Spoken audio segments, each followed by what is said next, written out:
السلام علیکم۔ زندگی بدلے کی اس ویڈیو میں دو مختلف معاشرے میں رہنے والے لوگوں کے ذہنیت کو آشکار کروں گی۔ امید ہے آپ کو یہ ویڈیو ضرور پسند آئے گی، مجھے کمنٹس میں ضرور بتائیے گا۔ یہ ہوتا ہے انصاف۔ ملزم ایک 15 سالہ لڑکا تھا، ایک اسٹور سے چوری کرتے ہوا پکڑا گیا۔ پکڑے جانے پر گارڈ کی گرفت سے بھاگنے کی کوشش کی۔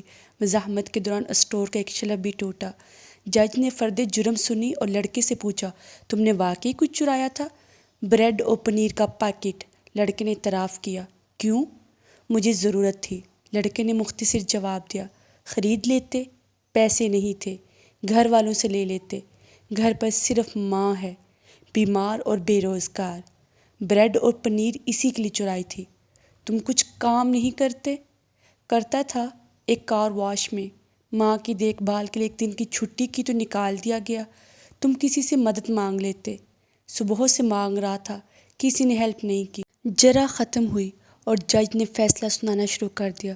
چوری اور خصوصاً بریڈ کی چوری بہت ہولناک جرم ہے اور اس جرم کے ذمہ دار ہم سب ہیں۔ عدالت میں موجود ہر شخص مجھ سمیت اس چوری کا مجرم ہے۔ میں یہاں موجود ہر فرد اور خود پر $10 جرمانہ عائد کرتا ہوں۔ $10 ادا کیے بغیر کوئی شخص کورٹ سے باہر نہیں جا سکتا۔ یہ کہہ کر جج نے اپنی جیب سے $10 نکال کر میز پر رکھ دیے۔ اس کے علاوہ میں اسٹور انتظامیہ پر $1000 جرمانہ کرتا ہوں کہ اس نے ایک بھوکے بچے سے غیر انسانی سلوک کرتے ہوئے اسے پولیس کے حوالے کیا۔ اگر 24 گھنٹے میں جرمانہ جمع نہ کرایا گیا تو کورٹ اسٹور سیل کرنے کا حکم دے گی۔ فیصلے کے آخری ریمارک یہ تھے۔ اسٹور انتظامیہ اور حاضرین پر جرمانے کی رقم لڑکے کو ادا کرتے ہوئے عدالت اس سے معافی طلب کرتی ہے۔ فیصلہ سننے کے بعد حاضرین تو اشک بار تھے ہی، اس لڑکے کی تو گویا ہچکیاں بندھ گئیں اور وہ بار بار جج کو دیکھ رہا تھا۔ کفر کے معاشرے ایسے ہی نہیں پھل پھول رہے، اپنے شہریوں کو انصاف ہی نہیں عدل بھی فراہم کرتے ہیں۔ یہ کہانی بہت ریسرچ کے بعد آپ تک پہنچائی گئی ہے۔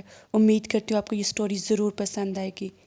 اب دیکھتے ہیں معاشرے کے دوسرے لوگوں کی طرف، جن کا کام فرشتہ بننا ہے۔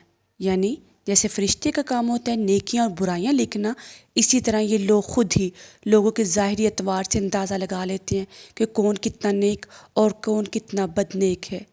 کسی محلے میں ایک امیر آدمی نے نیا مکان بنایا اور وہاں آ کر رہنے لگا۔ یہ امیر آدمی کبھی کسی کی مدد نہیں کرتا تھا۔ اسی محلے میں کچھ دکاندار ایسے تھے جو خود امیر نہیں تھے لیکن لوگوں کی مدد کیا کرتے تھے۔ ایک کسائی تھا جو اکثر غریبوں کو مفت اور بہت عمدہ گوشت دے دیا کرتا تھا۔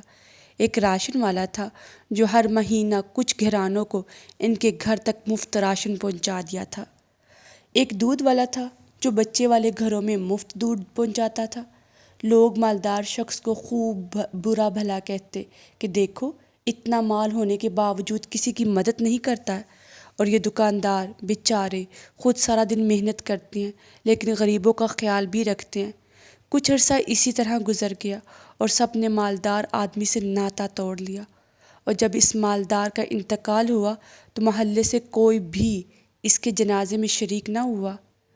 مالدار کی موت کے اگلے روز ایک غریب نے گوشت والے سے مفت گوشت مانگا تو اس نے دینے سے صاف انکار کر دیا۔ دودھ والے نے مفت دودھ دینے سے صاف انکار کر دیا۔ راشن والے نے مفت راشن دینے سے صاف انکار کر دیا۔ پتہ ہے کیوں؟ ان سب کا ایک ہی جواب تھا، اب تمہیں یہاں سے کچھ بھی مفت نہیں مل سکتا، کیونکہ وہ جو تمہارے پیسے ادا کیا کرتا تھا کل دنیا سے چلا گیا ہے۔ کبھی کسی کے بارے میں خود سے فیصلہ نہ کرو، کیونکہ تم نہیں جانتے کس کا باطن کتنا پاکیزہ ہے۔ امید کرتی ہوں یہ دونوں واقعات آپ کو ضرور پسند آئیں گے، تو پلیز سبسکرائب کریں۔ زندگی بدلے۔ جزاک اللہ خیرہ۔